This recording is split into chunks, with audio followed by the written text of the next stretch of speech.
সিংহ পুরুষগুলা ছাগলের বাচ্চার মতো ঘুমিয়ে পড়েছে।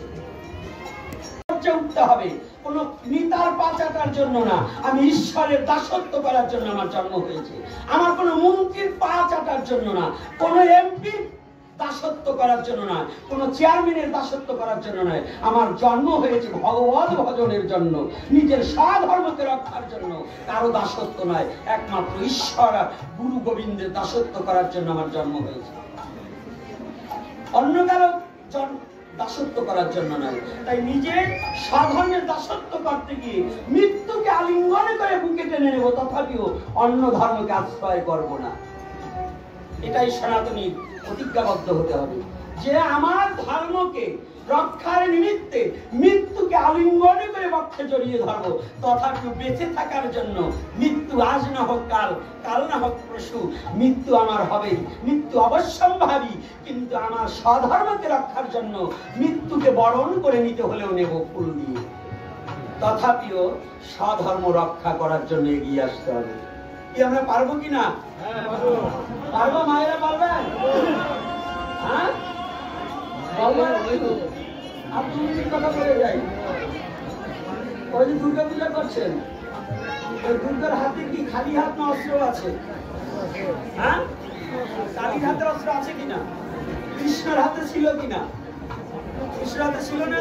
নারায়ণের হাতে, রামের হাতে, একজনের হাতে ছিল না, তাও সে ধারণ করেছিল। সে হচ্ছে মহাপ্রভু। তথাপিও সে একদিন সুদর্শনকে ডেকেছিল। মাঝে মাঝে যদি খালি বৈষ্ণবগিরি দেখালে হবে না, মাঝে মাঝে যদি সুদর্শনকে ডাকতে হয়, তবু নিজের স্বধর্ম রক্ষা করবার নিমিত্তে অস্ত্র হাতে নিতে হলেও নিতে হবে, তথাপি নিজের ধর্মকে রক্ষা করতে হবে। ওই ইউটিউবে ছেড়ে দেবে, আমি মরার ভয়ে কথা বলি না, মরার ভয়টাকে আগেই ছেড়ে দিয়েছি। এজন্য আজকে প্রেম জগতের কথা বলবো না। আমার বাবা বলছে যে কি করে আমরা টিকে থাকতে পারি, এই কথাটা বলছে, তাই তো? কিন্তু এই টিকার একটাই মূল মন্ত্র, সঙ্গবদ্ধ হতে হবে।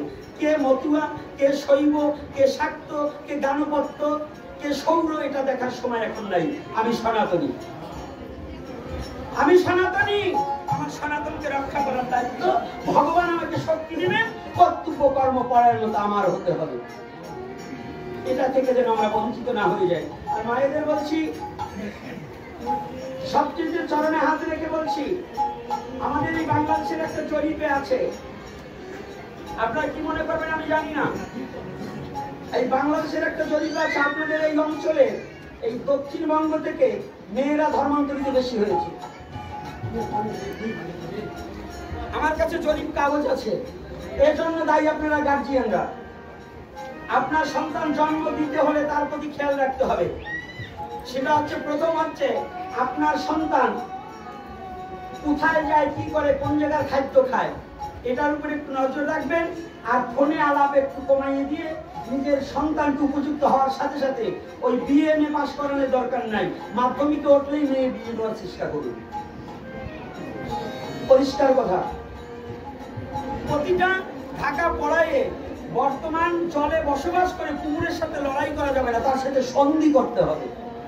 তাহলে কি, নিজেকে রক্ষা করতে হলে, নিজের ধর্মকে রক্ষা করতে হলে, যে জাতির নারী জাগরণ নাই সেই জাতি কোনোদিন জাগতে পারে না।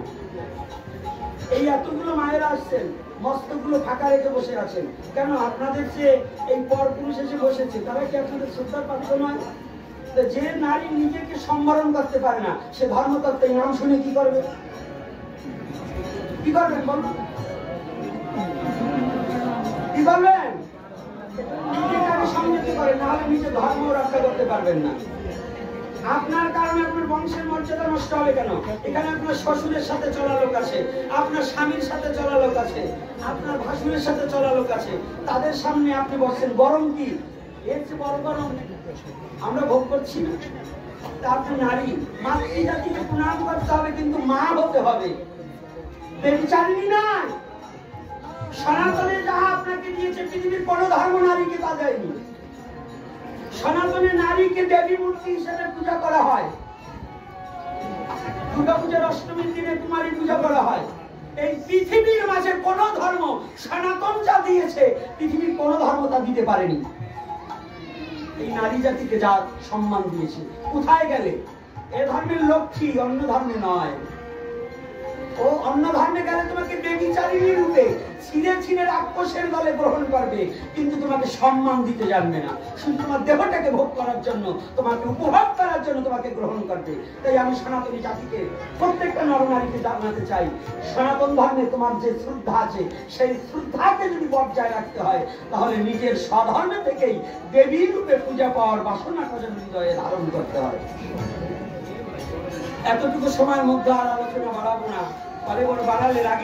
এইভাবেই শেষ হলো শ্রী গোপীনাথ ব্রহ্মচারী মহাশয়ের ভাগবত পাঠ। ভক্তদের চোখে জল, মুখে প্রশান্তির হাসি, সব মিলিয়ে যেন এক আত্মিক উৎসবের শেষ দিন। ভিডিওটি ভালো লাগলে লাইক দিন, কমেন্টে আপনার অনুভূতি জানান, আর অবশ্যই চ্যানেলটি সাবস্ক্রাইব করতে ভুলবেন না। ভক্তি ও সংস্কৃতির পথে আবার দেখা হবে। জয় গোপীনাথ ব্রহ্মচারী। এই সত্য কথা বলার জন্য যদি আমার মৃত্যু হয়ে যায়, মৃত্যুবরণ করবো, তাতে কোনো দুঃখ নেই। তথাপি যেন সাধুগুরু বৈষ্ণবরা আপনাদের চরণে যদি কোনো অপরাধ করে